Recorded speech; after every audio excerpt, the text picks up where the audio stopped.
อันนี้ก็จะแม่นกกสุดท้ายเลยเนาะกกสุดท้ายเลยแล้วนี่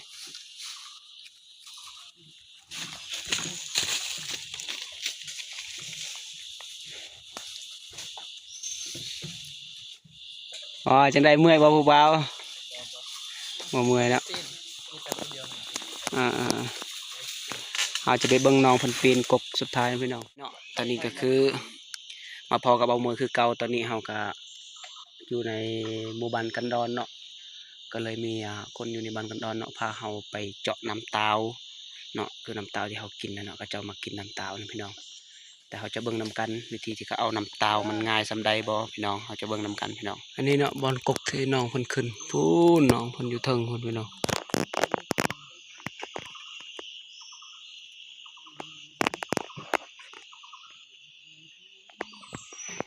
ต่อไปคนเดียวนะอยู่นี่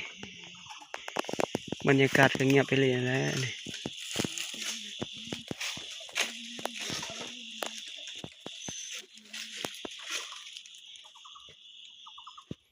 บรรยากาศรอบๆก็เงียบสงบไปเลยพี่น้องเอ้ยนี่เนาะก็คือวิธีเราขึ้นเอาน้ำตาวพี่น้องอยู่เทิงนี่เราว่าอาชีพเราเป็นนั่นแล้วเรามักเจาะน้ำตาวกลางคืนก็ไปเจาะแต่7 โมงเราเมื่อประมาณ10 โมงบ่จะเมื่อกลางคืนนี่เราไปแต่7 โมงกลางคืนพี่น้องไปปาดกกตาวหรือเจาะน้ำตาวแหละให้น้ำตาวย่อยแล้วก็ย่อยลงกระตุกแล้วก็ได้มาก็เอามากินพี่น้องอันกินหลายเฮาอาจจะเมาได้กันเฮากินน้อยมันก็บ่เมาเราต้องหดก่อนเป็นยังเฮาต้องหดวะล้างให้มันสะอาดบ่เฮาต้องหดได้เฮาต้องถือน้ำมาเราต้องหดทำความสะอาดแล้วก็ให้น้ำตาวไหลมาโดยมีความน้ำสะอาดเฮากินจึงบ่เป็นยังพี่น้องอันนั้นแม่น้ำตาวบ่นั่นกินได้บ่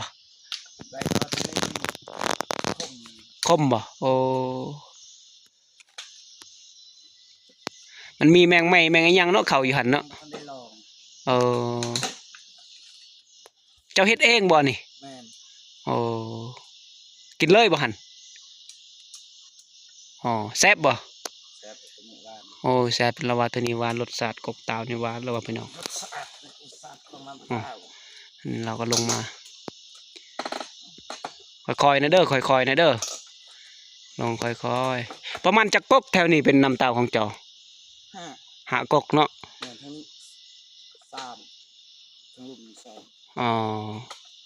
บ่แม่นเรื่องง่ายพอสิได้น้ำตาวมากินพี่น้องก็คือชนเผ่ากระตู้เฮานี่แหละพี่น้องหมู่บ้านกันดอนนี่เราก็ลงมาแล้วพี่น้องเอาลองเด้อให้พวกนี้ลองเด้ออันนี้เนาะพอดีน้องเงยเพิ่นก็สิลองกินเลยเนาะพี่น้อง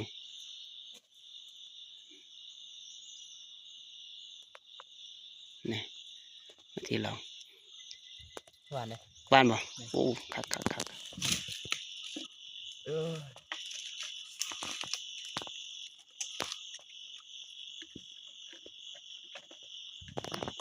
นี่พี่น้องบรรยากาศก็คืออยู่ในป่าเลยพี่น้องป่าดกพี่น้องป่า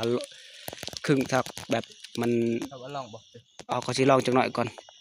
นี่เนาะก็คือเงียบสงบเลยอยู่ในป่าเลยบ่มีหยังเนาะมีแต่เสียงนกพี่น้องมีแต่3 คนเห่าคือในหมู่บ้านกันดอนมีแต่เจ้าผู้เดียวเนาะเจาะน้ำตาวเนาะมีแต่น้องเพิ่นว่ามีแต่เพิ่นผู้เดียวได้เจาะน้ำตาวว่าตัวเองอายุ19 ปีก็แต่ละมื้อก็มีแต่เจาะน้ำตาวเดียวกลางคืนมาก็ไปเจาะน้ำตาวแต่7 โมงเมื่อ10 โมงกลางคืนพี่น้องกว่าสิได้กินน้ำตาวมันบ่แม่นเรื่องง่ายเลยพี่น้องนี่เราก็หายใส่กระตุกนะพี่น้อง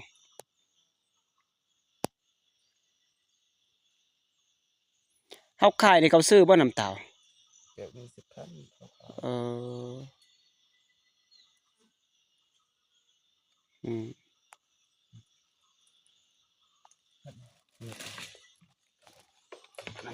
ขึ้นอีกบ่นี่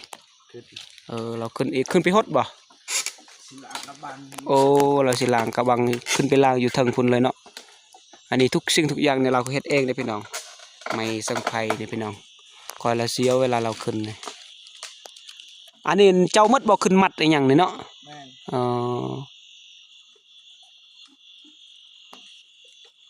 นี่แหละกกตาวพี่น้องชีวิตคนเฮามันบ่คือกันพี่น้อง ชีวิตคนเฮามันแตกต่างกันอาชีพก็แตกต่างกัน แต่เฮาจะควรพอใจในสิ่งที่เฮามีนี่แหละโดยเฮาบ่ต้องเปรียบเทียบกับคนอื่นเจ้าก็มีรู้สึกมีความสุขคือกันบ่ในการเฮ็ดแบบนี้เราก็มีความสุขคือกันได้ทำความสะอาดเนาะหั่นเนาะ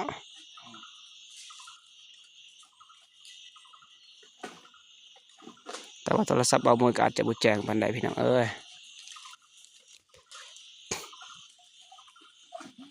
อันนี้คือกกที่1เนาะแต่ว่าจักหน่อยเฮาสิไปฮอดหากกเลยเนาะไปแต่ละกกเลยจักหน่อย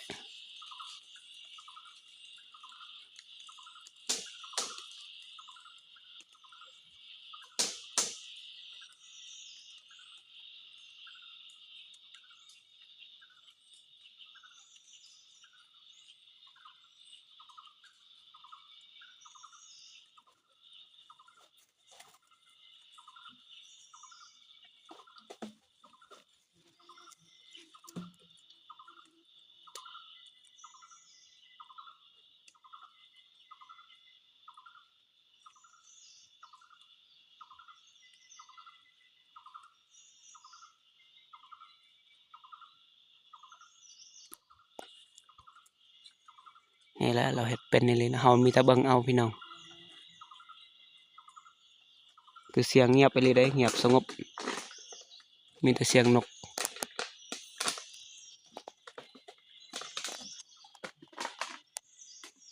หวานบ่กินน้ำตาลรสชาติดีมากเนาะก็คือผู้นี้ก็คืออยากได้แม่หางเด้อต้องการแม่หางเด้อ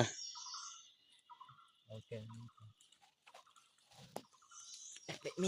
มียแต่ว่าน้องเพิ่นผู้ขึ้นไปเอามาน้ำตาลหั่นเราว่าเราบ่สนใจผู้หญิงจับกะยานแม่นบ่สมมุติว่าผู้หญิงจับเรากะยานเนาะพี่น้องบ่อยากจู้ดอกทั้งผู้หญิงอยากไปปาด อยากไปปาดน้ำตาลพี่น้องตัวเอาบ่ได้ตัวได้ตามเราความจริงเราบอกทำเลยวะผู้สาวจับกะยานเนาะเราก็ว่าย่านถ้าเวลาเมาเฮาจับเราจังหน่อยหมู่เว้าเวลาเจ็บเนาะว่าเฮาเฮ็ดเนาะเฮาก็จับซื่อๆหมู่ว่าเจ็บบ่เฮาเฮ็ดบ่ได้เนาะนั่นแหละน้องเพิ่นจังย่านโอ้ยอ้ายละยันหักเด้เวลาน้องเหยียบน้ำหนักน้องจักโลน้ำหนักเจ้าค่ะโอ้50ปลายโลน้องเหยียบหันโอ้อ้ายเสียวไปเลยโอ้59โลน้องต้องเฮ็ดให้มันไม่นี่มันมาตรฐานเด้อน้องเอ้ยไม่ซอดนี่เวลาน้องขึ้นอันตรายเด้แล้วมันหัก2 เทื่อแล้วมันหักเกือบตกแม่นแล้วอันนี้ก็คือส่วนเผากระตูเฮานะพี่น้องเดี๋ยวสิไปกกที่2เองเนาะนี่เนาะ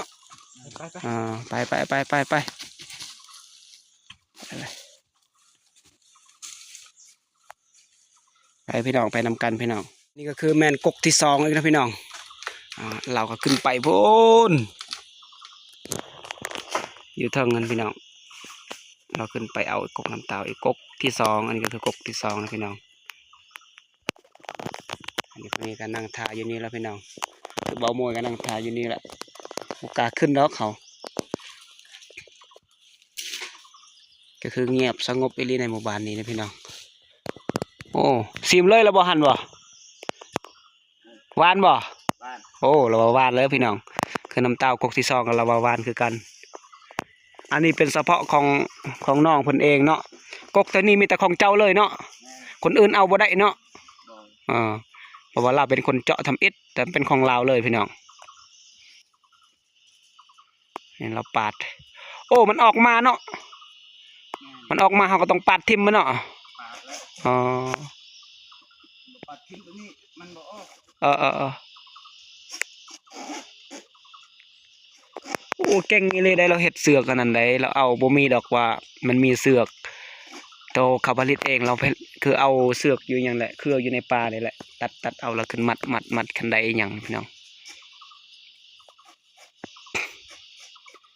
โมเมนต์เรื่องง่ายพอจะได้กินน้ำตาลพี่น้อง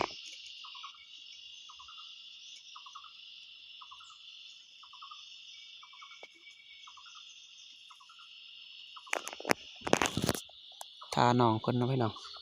คือบ่าวมวยก็มื้อนี้ก็ไปอยู่บ้านกันนอนนี้เนาะก็เลยนอนคืนนึงแล้วก็เราว่าสิพาไปเอาน้ำตาวมากินน้ำตาวแต่เราก็เวลาขึ้นไปก็ต้องทำความสะอาดพี่น้องแต่ว่าจะบุแจงตอนนี้กำลังตอนเช้าพี่น้องแดดมันขึ้นมามันบุแจงปานใดโทรศัพท์บ่าวมวยก็จะบ่ดีปานใดเนาะกล้องบ่งามปานใดโทรศัพท์ Android พี่น้องเอ้ย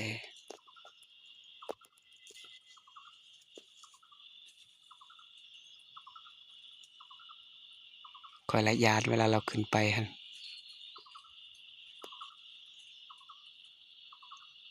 แต่ว่าน้องเพิ่นก็ว่ามีความสุขและอาชีพของตัวเองและปาดน้ำตาวนี่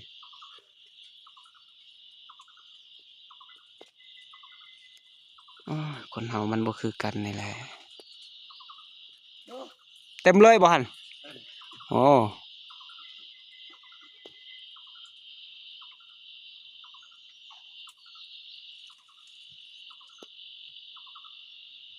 ได้แล้วเด้ได้น้ำตาวแล้วเด้ได้ละประมาณ2 ลิตรปลายน้ำตาวมื้อนี้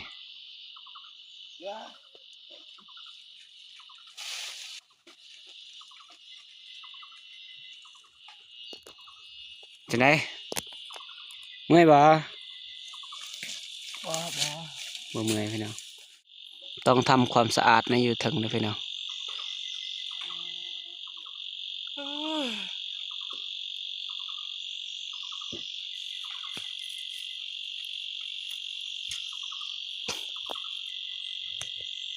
ลงมาแล้วพี่น้องจะขึ้นไป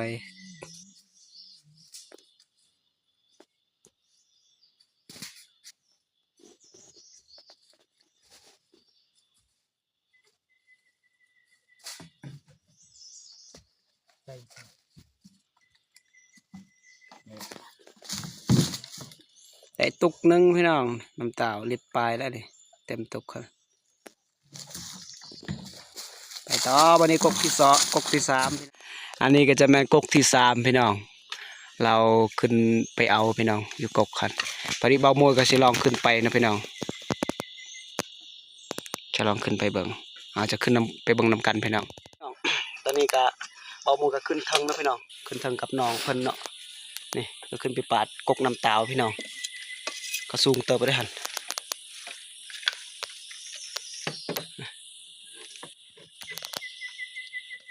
นี่แหละกกน้ำตาวพี่น้องเราจะเบิ่งนำกันนะพี่น้องที่น้องเพิ่นเฮ็ด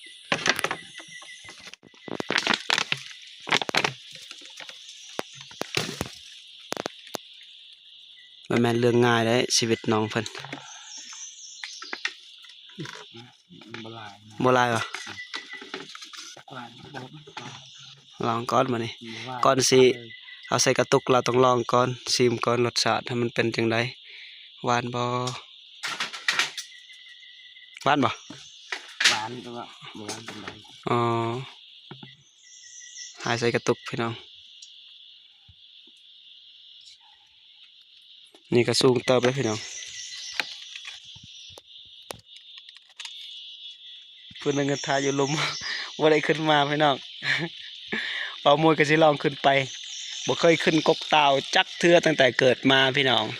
แต่ว่าครั้งนี้ก็ครั้งแรกในชีวิตได้ขึ้นในกกตาวเนาะแล้วก็เบิ่งเขาเอาน้ำตาววิถีชีวิตในชนเผ่าในเขตชนบทเขาเจ้าเอาน้ำตาวแบบใดเนาะมันบ่แม่นเรื่องง่ายคันมีเขาขายน้ำตาวเนาะเฮาก็ซื้อ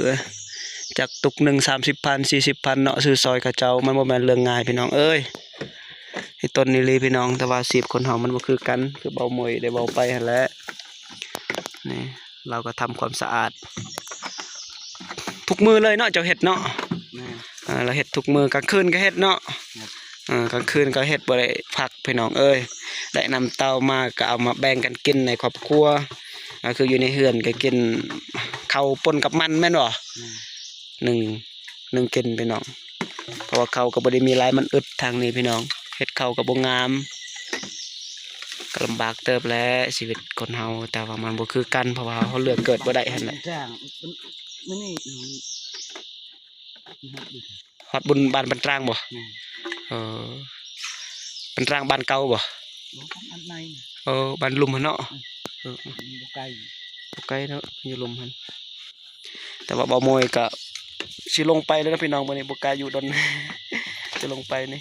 ก็จะแม่นกกที่4พี่น้องกกที่4ที่น้องเพิ่นขึ้นไปเอาอีกน้ำตาพี่น้องมันจะแม่นกกที่4นะพี่น้อง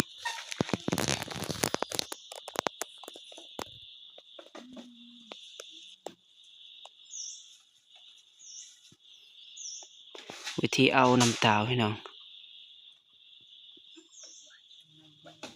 น้ำลายเนาะมาลายบ่อ่าอืม กบตัวโซ่มันขึ้นบ่ได้เนาะน้องบ่ได้เนาะสิเฮ็ดยากแต่ตัวมันสูง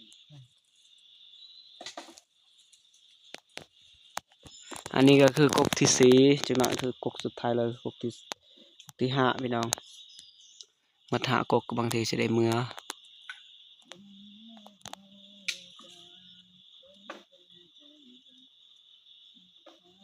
เราก็มีความสุขคือกันแหละเวลาเฮ็ดก็ร้องเพลงเวลาขึ้นเอากก น้ำตาพี่น้องเอาเบิ่งอาชีพของเราก็คือสิบ่ไหวหั่นนะคือแบบกันเฮาเฮ็ดหั่นนะมันก็บ่ม่วนอินเทอร์เน็ตก็บ่มีพี่น้องไฟฟ้าใช้ก็บ่มีในหมู่บ้านนี้พี่น้องเอ้ย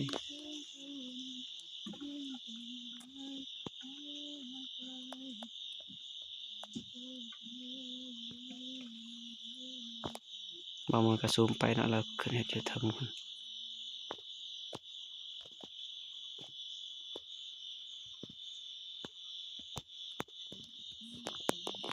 บรรยากาศรอบๆนี่ก็เงียบไปเลยปกตินี่เจ้าไปคนเดียวเนาะคือบ่มีหมู่บ่มีคู่เลยพี่น้องเราไปคนเดียวเลยวันนี้คืออยู่ในป่าแล้วพี่น้องแต่บ้านก็ไกลเติบแล้วนี่ได้ฮอดประมาณหลักหนึ่งแล้วนี่บรรยากาศ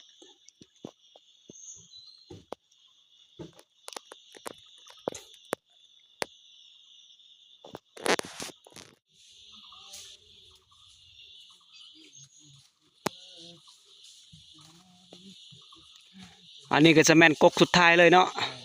กกสุดท้ายเลยแล้วนี่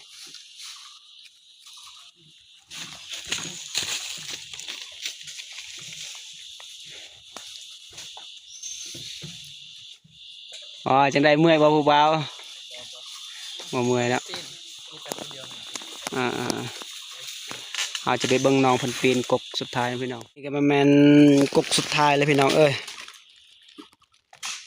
น้องเพิ่นขึ้นไปเอาน้ำตากันกินหลายน้ำตานี่ก็เมาเลยพี่น้อง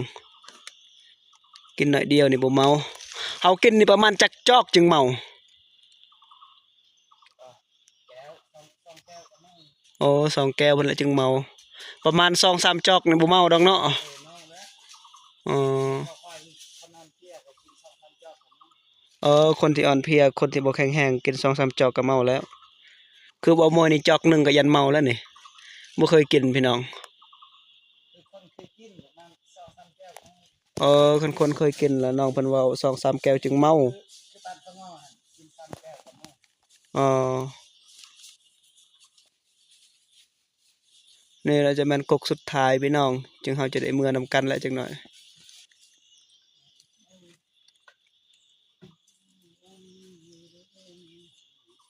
มีแต่ว่าบ่มวยศิลา FC แล้วพี่น้องให้ฝากให้พี่น้องกดติดตามกดแชร์เป็นกำลังใจให้เบามวยแน่พี่น้องอันนี้คือวิถีชีวิตในเขตชนบทเนาะในหมู่บ้านกันดอนแล้วพี่น้องน้องเพิ่นก็ว่าตัวเองก็มีความสุขในการปาดน้ำตาวนี่แหละเพราะว่าตื่นเช้ามาก็ไปปาดน้ำตาว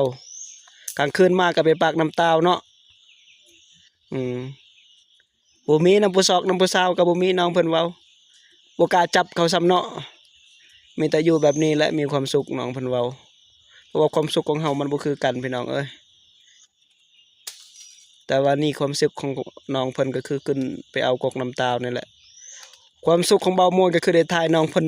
ขึ้นไปเอานี่แหละ เบามวยก็มักไปในเขตชนบทนั่นแหละมีความสุขพี่น้องก็สิลา FC ซำนี้แหละ คลิปหน้าก็จะมีเรื่องต่อไปอีกเนาะพี่น้องขอบใจหลายๆ